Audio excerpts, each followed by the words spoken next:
wabarakatuh. Alhamdulillah rabbil alamin. Salatu wassalamu ala asyrafil anbiya'i wal mursalin wa ala alihi wa ashabihi ajma'in.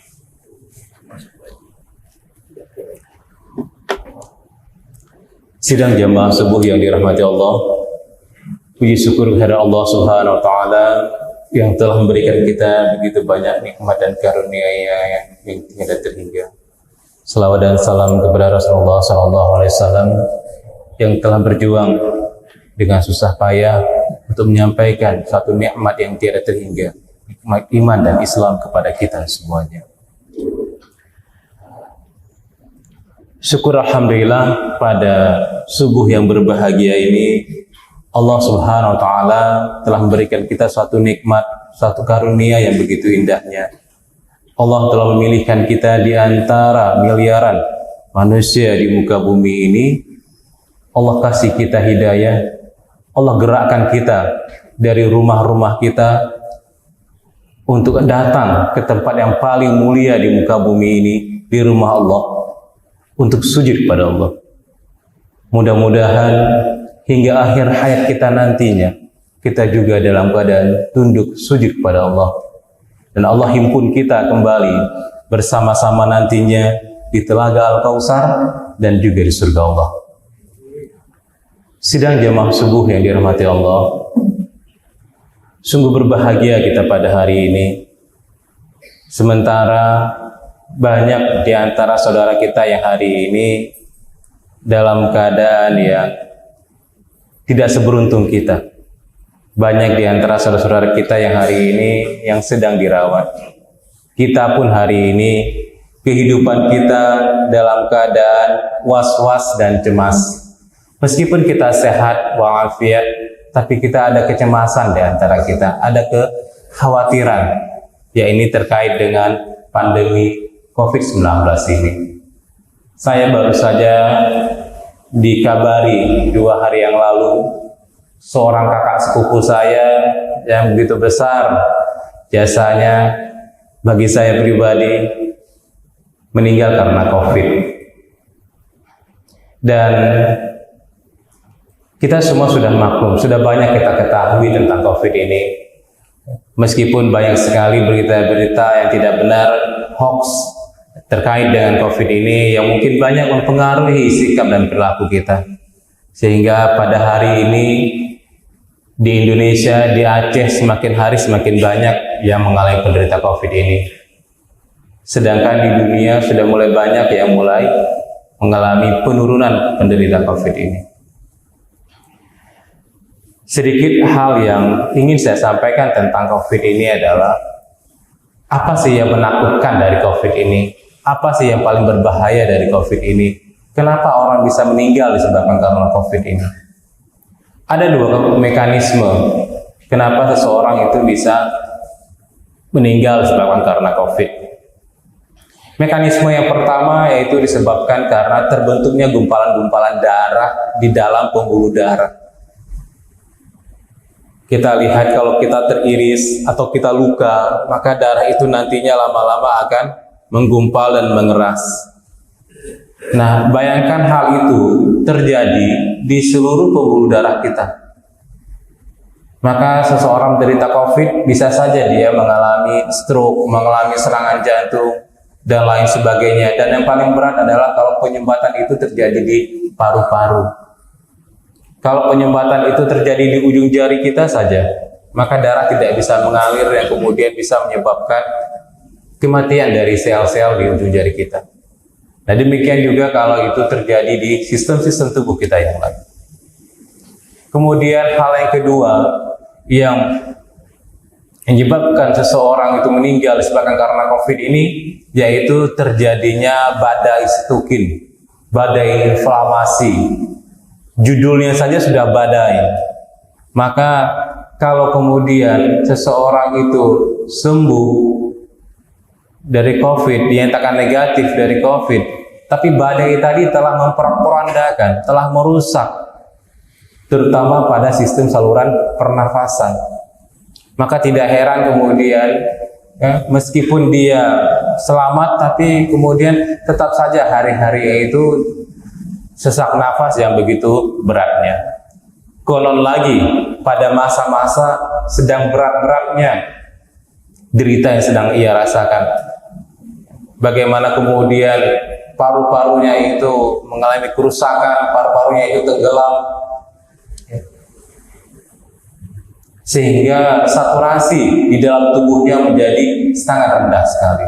Ya, itu sesaknya luar biasa sekali, suatu derita yang luar biasa. Semoga Allah berikan pahala syahid kepada semua saudara-saudara kita yang telah meninggal disebabkan karena COVID ini. Sidang jemaah subuh yang dirahmati Allah, sebenarnya ada dua strategi yang cukup sederhana yang perlu kita jalani untuk mengatasi COVID ini. Hanya dua strategi saja. Strategi yang kedua itu adalah tinggal kita ikutin saja protokol kesehatan yang telah disampaikan oleh para ahli-ahli kesehatan. Semua yang telah dipaparkan itu adalah benar adanya. Saya sendiri termasuk ke dalam tim yang menangani pasien-pasien yang mengalami COVID. Dan sungguh sedih kita melihat derita yang mereka alami. Dan tidak benar berita-berita hoax yang ada di berbagai media. Maka insya Allah dengan kita ikutin protokol kesehatan yang telah disampaikan di banyak tempat, di banyak media, insya Allah akan memberikan banyak kebaikan bagi kita. Kemudian faktor utama sekali dalam menangani COVID ini, yang mungkin ini sering kita lupakan, yang mungkin ini justru ini lebih banyak kita abaikan daripada faktor kesehatan. Padahal faktor pertama inilah yang justru sangat menentukan dalam penanganan COVID ini, yaitu protokol taubat dan faktor taubat dan tawakal kita pada Allah. Faktor taubat dan takwa. Jadi banyak tentu guru-guru kita, ustaz-ustaz kita yang insya Allah nanti akan memaparkan kepada kita bagaimana kaitannya antara taubat, takwa dengan dalam hal kita mengatasi pandemi ini, dalam hal kita mengatasi wabah ini. Nah, ini yang membuat kita begitu sedih dan prihatin. Yang mudah-mudahan kita bisa belajar banyak dari kisah kita tentang derita tsunami yang sudah pernah kita rasakan begitu beratnya. Mudah-mudahan Aceh bisa menjadi contoh bagi Indonesia, bahkan mungkin bagi dunia, bagaimana benar penerapan konsep taubat dan takwa itu memberikan dampak yang begitu besar dalam penanganan COVID ini. Tapi kalau kita juga abai dengan faktor ini, mungkin hari-hari esok pun masih menjadi hari-hari yang menakutkan bagi kita semua. Sidang jamaah subuh yang dirahmati Allah, kita juga patut bersyukur atas nikmat iman dan Islam yang Allah berikan. Mungkin kalau kita sudah terbiasa sholat berjamaah, ada sebahagian di antara kita mungkin sudah begitu merasakan betapa nikmatnya sholat berjamaah itu, betapa nikmatnya kita berzikir, beristighfar, betapa nikmatnya kita membaca Al-Quran. Ada yang hilang dari diri kita, ada yang tidak pas rasanya kalau kita belum menunaikan sholat, belum membaca Al-Quran. Tetapi kenikmatan ini, kenikmatan yang membawa kita kebahagiaan di dunia, kenikmatan yang menjamin kita mendapatkan surga Allah, itu ternyata tidak dirasakan oleh saudara-saudara kita di berbagai tempat yang lain, terutama di daerah perbatasan. Kita cukup sedih melihat kondisi umat Islam di perbatasan Aceh pada hari ini. Melihat realita itu, kita patut bertanya, bagaimanakah wajah Aceh esok hari? Jangan-jangan anak atau cucu kita mungkin akan merasakan bagaimana terhinanya seorang muslim ketika negerinya menjadi negeri yang dikuasai oleh orang-orang kafir. Bukankah Singapura itu dulu negeri muslim? Bukankah Filipina itu dulu negeri muslim? Dan yang sangat menyedihkan, bagaimana cerita saudara-saudara kita di Spanyol, dulunya negeri Andalusia, dulunya Islam jaya di Andalusia. Tapi bagaimana dengan hari ini? Kakek nenek mereka dulu telah dipaksa untuk murtad atau pergi dari Andalusia. Dan itu tidak tertutup kemungkinan untuk Aceh hari ini. Mungkin Aceh hari ini sedang bergerak ke arah sana. Lihat saja bagaimana sikap respon kita dalam menghadapi COVID ini.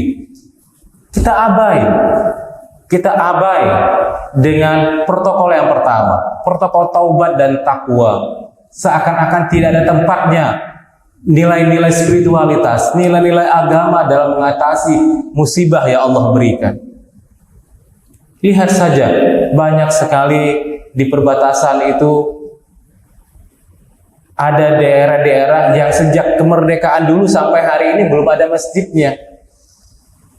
Sholat Jumatnya bagaimana? Ya pindah-pindah dari satu rumah ke rumah yang lain. Siapa yang khatibnya? Siapa imamnya? Hanya alumni SMA. Maka tidak heran kalau kemudian mereka murtadnya itu tanpa perlu seorang misionaris bersusah payah lagi. Tidak perlu lagi misionaris bekerja keras, karena kehidupan mereka sudah tidak ada lagi nilai-nilai Islam yang terlihat pada diri mereka. Ada juga masjid-masjid yang kondisinya itu sudah sangat memprihatinkan. Mungkin hanya 1-2 orang saja yang mau hadir ke masjid itu. Dia yang imam, dia yang muazin.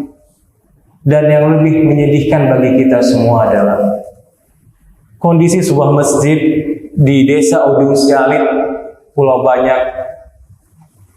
Kita mendengar kabar bahwa masjid itu betul-betul tidak terurus. Dan mohon maaf, sangat sakit ketika kita mengetahui bahwa Masjid Ujung Sialit itu ternyata menjadi tempat tidurnya anjing-anjing mereka, para Nasrani.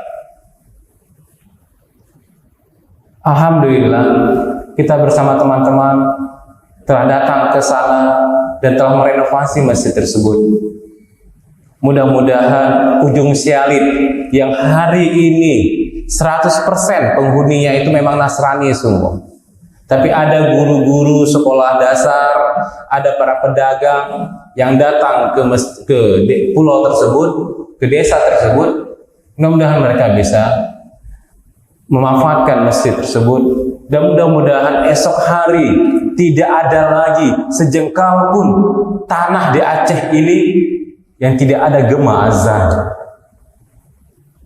Bukankah dulunya nenek moyang kita, Sultan Iskandar Muda, telah mampu membawa kejayaan bagi Aceh? Dulu Aceh adalah satu dari 5 negara besar di dunia. Dulu adalah Aceh salah satu negara dengan kejayaan Islam. Tapi itu dulu. Bagaimana dengan hari ini? Bagaimana dengan esok hari? Itu yang menjadi tanggung jawab kita bersama. Kemana kita akan bawa Aceh ini? Apakah kita akan membiarkan strategi misionaris menguasai Aceh? Secara perlahan-lahan mereka mendatangkan kaumnya dari negeri seberang, terutama dari Nias, dari Karo, dari Dairi dan lain sebagainya, untuk mendiami wilayah-wilayah Aceh. Atau mereka membeli lahan-lahan di perbatasan itu, sehingga makin hari semakin luas dan semakin banyak yang mereka kuasai. Bahkan mereka juga sekarang ini telah berupaya agar dilakukan pemekaran wilayah. Kemarin kita baru mendapatkan kabar dari dai yang kita tempatkan di sana, bagaimana mereka mengusulkan agar wilayahnya dibekarkan. Mengapa harus dibekarkan? Karena desa-desa di dalam kawasan itu rata-rata sudah dikuasai oleh Nasrani. penduduknya sudah banyak Nasrani, keciknya sudah banyak Nasrani, maka kalau dimekarkan, maka akan banyaklah kecamatan-kecamatan yang camatnya adalah Nasrani. Dan mereka punya strategi yang begitu rapi sekali. Berbeda dengan kita. Kebanyakan kita pada hari ini hanya berpikir, hanya berorientasi untuk mencari keuntungan pribadi saja. Contoh misalnya, ada salah satu desa di perbatasan sana, di daerah Singkil sana, melakukan pemilihan kecil. Padahal dari tahun-tahun dulu, itu selamanya orang-orang Muslim yang milih kecilnya. Tapi pada saat itu, dimotivasi beberapa orang Islam agar mau maju dalam pemilihan kecil. Maka majulah 3 orang dari umat Islam. Dan ketiga-tiga ini tidak ada satupun yang mau mengundurkan diri. Semuanya begitu berambisi, semuanya begitu yakin bahwa dia akan menang. Kita tidak mengerti kenapa kok mereka begitu ambisiusnya. Sedangkan dari pihak Nasrani hanya 1 orang yang maju. Dan keempat-empat calon ini yang kita dengar semuanya melakukan money politik. Pinternya orang Nasrani, dia menunggu di saat-saat akhir. Setelah dia ketahui Muslim A yang dia bayar setiap penduduk itu 200.000, Muslim B, Muslim C bayarnya 300.000. Maka di dekat-dekat hari pemilihan dia bayar 1 orang 500.000. Maka sejarah telah berubah. Dulu para keciknya selalu Muslim, tapi saat ini keciknya telah Nasrani. Itu baru contoh kecil. Jangan-jangan Provinsi Aceh esok hari juga demikian. Jangan-jangan negeri yang tercinta ini esok hari juga akan demikian. Jangan-jangan anak cucu kita nanti hanya bisa bercerita, dulu kakek nenek kita pernah membawa negeri ini menjadi negeri Islam. Jangan-jangan seperti apa yang diungkapkan oleh Presiden Filipina, dulu negeri Filipina itu adalah negeri Muslim. Ini kenyataan, ini realita, ini permasalahan yang kita hadapi. Kita lihat di sana bagaimana kehidupan kaum muslimin itu hampir-hampir kita tidak bisa membedakan apakah dia seorang muslim atau bukan, karena tidak ada lagi ciri-ciri jati diri identitas sebagai seorang muslim. Mereka minum tuak sama-sama, mereka berjudi sama-sama, mereka pesta yang di luar batas semua dilakukan secara bersama-sama. Nah, kalau seperti ini, mungkinkah kita mengharapkan ulama besar akan lahir dari perbatasan, dari pedalaman Aceh? Padahal kita tahu dulu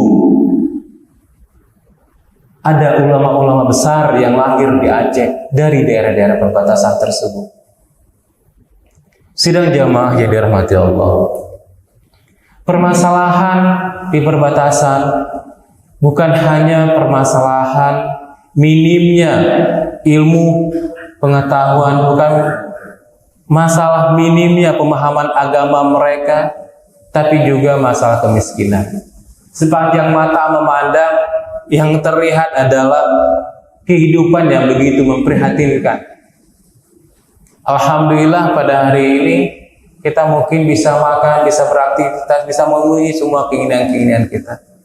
Tapi bagaimana dengan kehidupan saudara-saudara kita di sana? Yang karena kemiskinannya, mereka rela berpindah agama hanya dengan sumbangan-sumbangan yang nilainya juga sangat kecil sekali. Tapi semudah itu kemudian mereka beralih hanya karena untuk memenuhi kebutuhan hidup yang sangat dasar. Sidang jamaah yang dirahmati Allah, kondisi yang ada ini tentu menjadi keprihatinan dan tanggung jawab kita bersama. Makanya kami yang diberi amanah oleh teman-teman untuk menjalankan sebuah gerakan dakwah di sana yang kita beri nama Gerakan Forum Dakwah Perbatasan. Kami menyadari bahwa tidak sepatutnya kami yang berdiri di depan. Tentu banyak teman-teman kita, para ustaz-ustaz, para dai-dai ini yang lebih berkompeten. Tapi mereka meminta kepada kita untuk bersama-sama kita maju. Karena memang benar sekali, permasalahan di perbatasan, di pedalaman Aceh itu sangat complicated sekali. Tidak cukup hanya dengan kita melakukan dakwah secara mimbar, tidak cukup. Tidak cukup kita hanya menempatkan dai saja, tidak cukup. Ini tanggung jawab besar kita semuanya.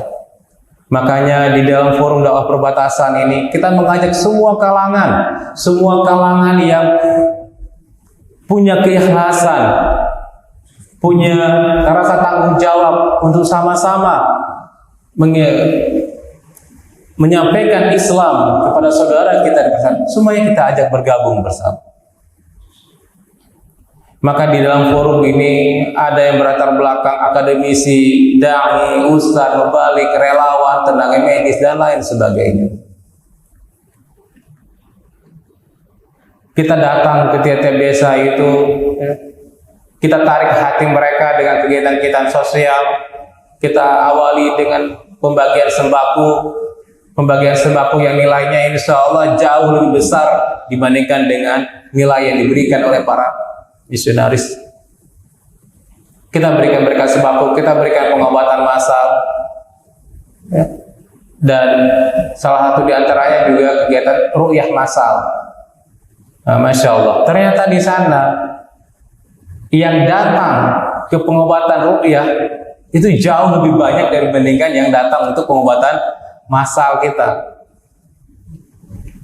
Kalau pengobatan massal paling lama sampai siang, tapi kalau ru'yah syariah itu bisa sampai malam, tiada henti-hentinya mereka datang.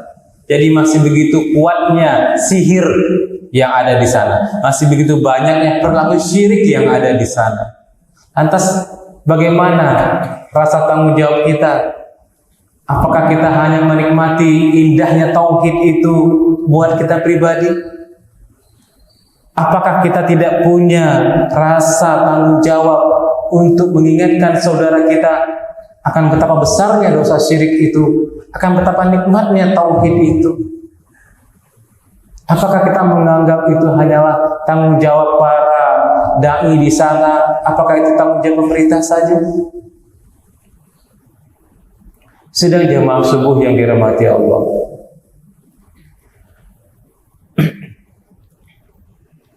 di forum dakwah perbatasan ini kita juga kemudian melanjutkan strategi dakwah kita, yaitu dengan menempatkan para dai-dai kita di sana.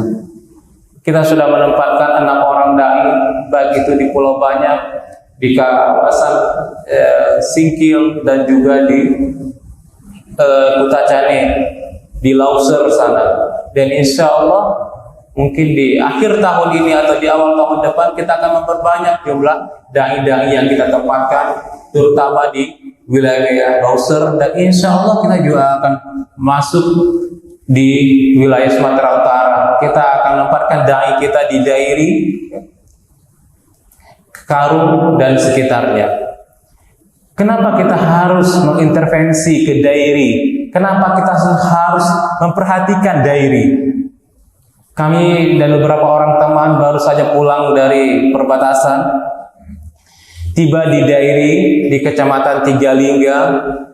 Kita menemukan sebuah kenyataan yang juga sangat menyedihkan sekali. Di sana kami diundang oleh pengurus BKM Masjid Baitur Rahman 2. Masjid Baitur Rahman 2. Kenapa kok Masjid Baitur Rahman 2? Ya karena Masjid Baitur Rahman 1 ini ada di Banda Aceh. Dan mereka adalah saudara kembarnya Masjid Raya Baitur Rahman Banda Aceh. Bagaimana ceritanya?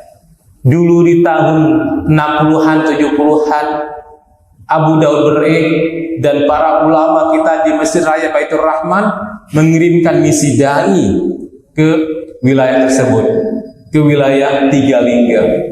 Dan alhamdulillah berkat intervensi dai yang dikoordinir oleh Masjid Raya Baitur Rahman, maka terjadilah gelombang massal pensyahadatan. Ada 3 gelombang pensyahadatan yang jumlahnya ribuan orang yang masuk Islam. Tapi itu dulu hari ini jumlah muslim di kawasan tersebut hanya sekitar 20 atau 25%. Padahal dulunya 90% lebih kawasan itu adalah kawasan Islam. Hari ini tinggal 20-25% lagi. Kalau begitu, bukankah esok hari mungkin sudah tidak ada lagi komunitas muslim di sana? Dan Masjid Baitur Rahman 2 itu yang pembangunannya dimulai sekitar tahun 70-80-an sampai hari ini belum selesai. Meskipun sudah 80%, meskipun sudah bisa digunakan, tapi butuh waktu yang sekian panjang yang sampai hari ini pun belum selesai. Demikian juga ketika kita kemudian diajak untuk meneruskan perjalanan ke desa Sukadame, kita harus melewati pegunungan dengan jalanan begitu terjal. Di sana juga kita temukan komunitas sebuah desa yang sejak kemerdekaan dulu, sejak awal desa itu berdiri tidak pernah ada satu masjid pun. Sehingga hari ini dari 1427 jiwa yang mendiami desa itu hanya tersisa 137 jiwa yang muslim yang masih mempertahankan keimanan mereka. Dan lagi-lagi di tempat-tempat ini para misionaris tidak perlu lagi bekerja. Umat Islam murtad dengan sendirinya, murtad dengan sukarelanya. Karena memang kehidupannya sudah tidak ada beda dengan kehidupan Nasrani. Nah, jadi demikianlah realita di sana. Maka kemudian ya, kita juga banyak mengambil anak-anak dari perbatasan ini untuk kita sekolahkan. Saat ini ada sekitar 216 orang anak-anak yang sudah kita sekolahkan. Mereka kita bawa kemari, kita masukkan ke pesantren. Kemudian ada yang sudah kita kirim ke Jakarta untuk melanjutkan studi di Sekolah Tinggi Ilmu Dakwah. Dan anak-anak inilah nantinya setelah mereka selesai, dan ada beberapa sudah selesai, mereka kita kembalikan ke wilayah-wilayah perbatasan dan pedalaman Aceh. Dan alhamdulillah hasilnya sangat baik. Contoh misalnya di desa Sukamakmur, Pulau Banyak, itu sekarang dengan kehadiran kita, dengan dakwah yang kita lakukan untuk kalangan anak-anak itu, mereka sudah punya keinginan bahwa tamat SD nanti akan ikut dengan FDP untuk masuk pesantren. Kemudian juga kita bangunkan masjid di sana. Kemudian setiap bulannya juga kita datangkan dai-dai senior untuk membina orang-orang tua dan para pemudanya. Mudah-mudahan dengan strategi ini nantinya bisa menjadikan kampung itu kampung syariah secara alamiah. Tidak perlu secara formil, ya. Tapi kalau anak-anaknya sudah masuk pesantren semua, kalau orang-orang dewasa yang sudah paham tentang Islam, kalau mereka sudah bangga dengan masjidnya dan makmurkan masjidnya, maka insya Allah mudah-mudahan wilayah tersebut nanti akan menjadi kampung syariah. Demikian juga dengan yang kita lakukan di desa Bukit Meriah. Alhamdulillah berkat bantuan kaum muslimin sekalian, kita telah membangun sebuah masjid yang ukurannya memang lebih kecil dari masjid ini, tetapi alhamdulillah penampilannya cukup bagus sekali. Dan di desa itu, di desa Bukit Meriah, di tempat kita menempatkan dai kita, di tempat kita membangunkan masjid itu ada sekitar 7 gereja yang berdekat-dekatan. Dan di situ belum pernah ada TK untuk muslim. semuanya TK-nya milik Nasrani. Maka anak-anak mereka sejak usia TK sudah dididik oleh kaum Nasrani. Di situ banyak sekali bertebaran gede-gede tua, sehingga sering sekali mereka kumpul-kumpul untuk pesta tua bersama, dan itu menjadi suatu kelaziman di tengah-tengah masyarakat mereka. Dan alhamdulillah sekarang sudah kita dirikan di samping masjid itu sebuah PAUD. Mudah-mudahan nantinya bukan saja anak-anak kaum muslimin, tapi anak-anak kaum Nasrani juga mau masuk ke TK tersebut. Bapak-bapak dan ibu sekalian, sesungguhnya di perbatasan itu kondisi umatnya itu baik kaum muslimin maupun kaum Nasrani itu sama-sama tidak kuat keimanan mereka. Pihak Nasrani juga demikian. Mereka juga tidak peduli dengan agama. Sehingga sesungguhnya mudah sekali, bukan hanya yang Islam murtad, tapi yang Nasrani juga masuk ke dalam Islam juga mudah sekali. Maka sangat tergantung bagaimana strategi dakwah yang kita jalankan. Alhamdulillah, ya, meskipun belum sampai ratusan atau ribuan mu'alaf, tapi semakin hari semakin banyak orang-orang yang masuk Islam. Dan mereka sekarang ini kita coba bawa kemari ke Banda Aceh untuk kita bina. Dan yang menariknya adalah justru ketika dia pulang kampung, justru dia duluan yang hadir ke masjid, justru dia pula yang rajin azan. Kenapa seperti ini? Mu'alafnya lebih bersemangat menjalankan nilai-nilai keislaman dibandingkan saudara-saudara kita yang terlahir sebagai seorang muslim. Nah, ini juga menjadi suatu keprihatinan kita. Ternyata kita yang Islamnya sejak lahir pun itu acuh tak acuh dengan nilai-nilai spiritualitas di dalam Islam. Kita mungkin menganggap sholat itu biasa-biasa saja. Kita mungkin menganggap bahwa sholat berjamaah itu nggak penting-penting banget.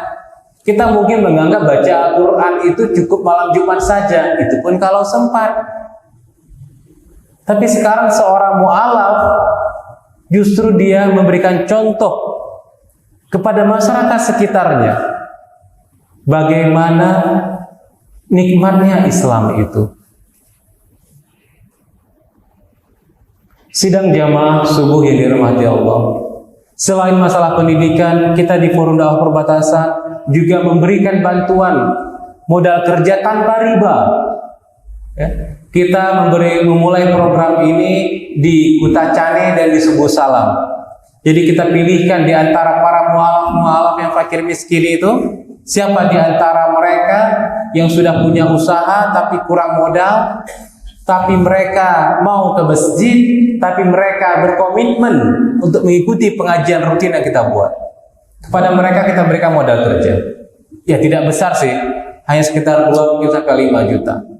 Dan mereka harus mengembalikan dalam nilai yang sama. Mereka pinjamnya 2 juta, kembalikan 2 juta.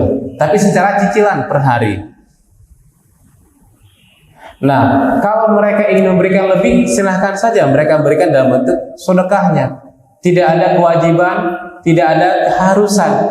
Bagaimana kalau mereka bangkrut? Ya kita maafkan sepenuhnya.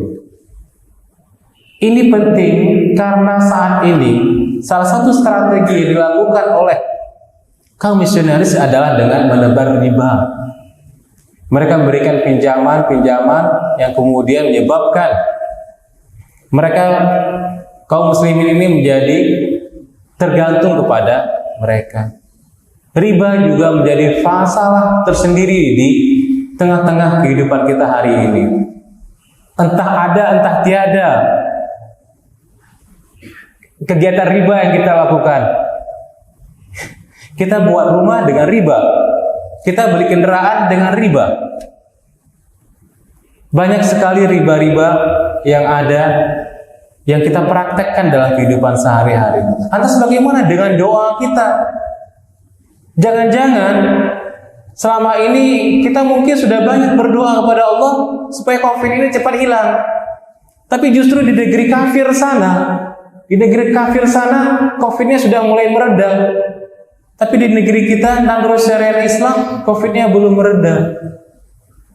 Jangan-jangan justru karena kita abai dengan perintah Allah.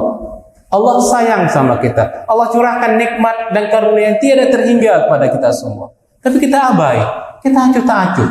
Kita tidak tahu bersyukur, kita tidak mau berterima kasih pada Allah. Maka akhirnya kita berlama-lama dalam kehidupan yang penuh dengan kekhawatiran dan kecemasan ini. Sidang jemaah subuh yang dirahmati Allah. Kalau dulu Iskandar Muda dan kakek nenek kita dulu pernah membawa kejayaan bagi Aceh, maka sepatutnya hari ini kita bersama-sama melakukan semua upaya, melakukan semua strategi, melakukan semua gerakan-gerakan untuk mengembalikan kejayaan itu. Sekecil apapun, insya Allah akan sangat berarti bagi kejayaan Islam.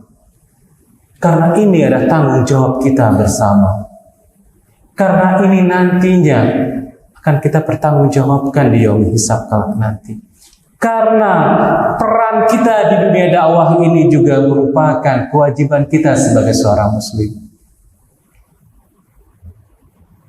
Kehidupan yang kami alami menuntut ilmu di bidang kedokteran hingga belasan tahun, puluhan tahun, ternyata esensi dari ilmu kedokteran, ilmu teknik, ilmu ekonomi, dan ilmu semuanya adalah tauhid.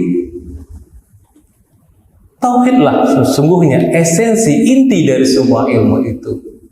Dan jalan kehidupan yang paling indah itu adalah dakwah.